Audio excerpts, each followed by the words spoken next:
मैंने विदग्ध हो जान लिया, अंतिम रहस्य पहचान लिया, मैंने आहुति बनकर देखा है, यह प्रेम यज्ञ की ज्वाला है। नमस्कार, मैं गौतम लोहनी एक बार आप सभी के सामने अज्ञेय जी की एक कविता के साथ प्रस्तुत हूँ। तो प्रस्तुत है आप सभी के सामने एक कविता।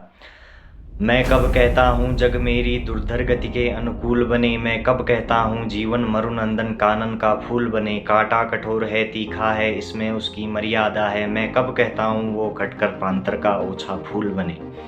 तो अज्ञेय जी कहते हैं कि मैं यह नहीं कहता कि मेरी जो अपनी विशिष्ट गति है उसी के अनुसार सारा जगत चलने लगे, संसार अपने ढंग से चले और मैं अपने ढंग से। मैं यह भी नहीं कहता कि यह कष्टों से भरा मेरा जीवन जो है वो पुष्प की तरह कोमल हो जाए। कांटा कठोर है और इसमें उसकी मर्यादा है, और उसकी यह कठोरता ही कांटे को सार्थकता देती है।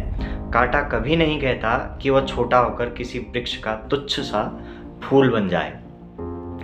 मैं कब कहता हूँ मुझे युद्ध में कहीं न तीखी चोट मिले, मैं कब कहता हूँ प्यार करूँ तो मुझे प्राप्ति की ओट मिले, मैं कब कहता हूँ विजय करूँ मेरा ऊंचा प्रसाद बने, या पात्र जगत की श्रद्धा की मेरी धुंधली सी याद बने।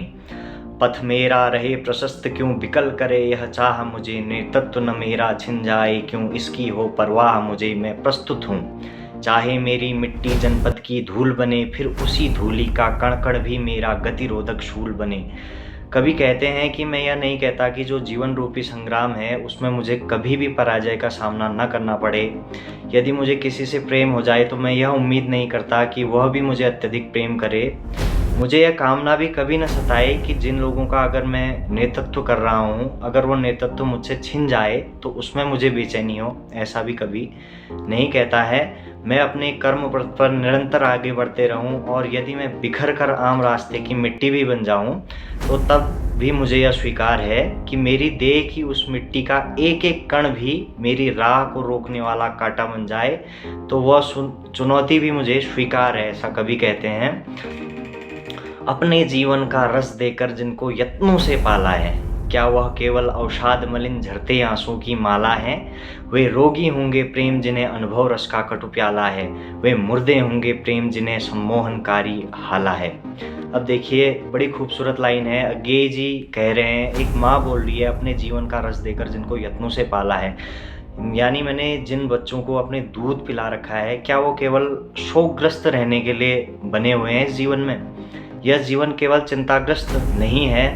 वे व्यक्ति जो प्रेम को केवल अनुभव की वस्तु समझते हैं, केवल रस स्वादन की वस्तु समझते हैं, जिनके लिए प्रेम एक कड़वी अनुभूति है, ऐसे सभी लोग अस्वस्थ हैं। और जिन लोगों के लिए प्रेम शुद्ध बुद्ध खो देने वाली है, अर्थात शराब की तरह है, ऐसे लोग भी प्राणहीन हैं। ऐसा कवि कहते हैं। उन्हें जीवित नहीं कहा जा सकता। मैंने अपने को प्रेम में जलाकर देख लिया है, मैंने आहुति बनकर देख लिया है, और तब मुझे पता चला कि प्रेम यज्ञ की पवित्र कल्याणकारी ज्वाला है।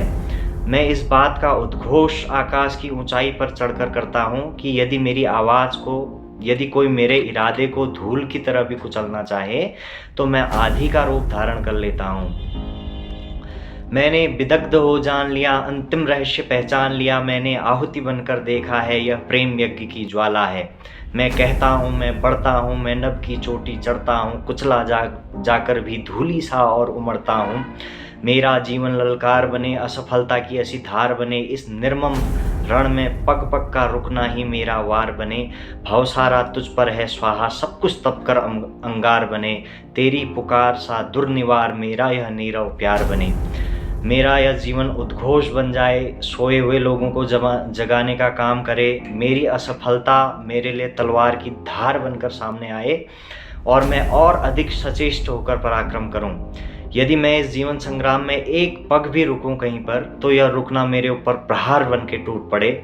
तो इस तरह यह कविता ख़त्म होती है। बहुत प्रेरणादायक कविता है। उम्मीद है आपको मेरे द्वारा जो एक्सप्लेनेशन कविता का किया है वो आपको पसंद आए। धन्यवाद।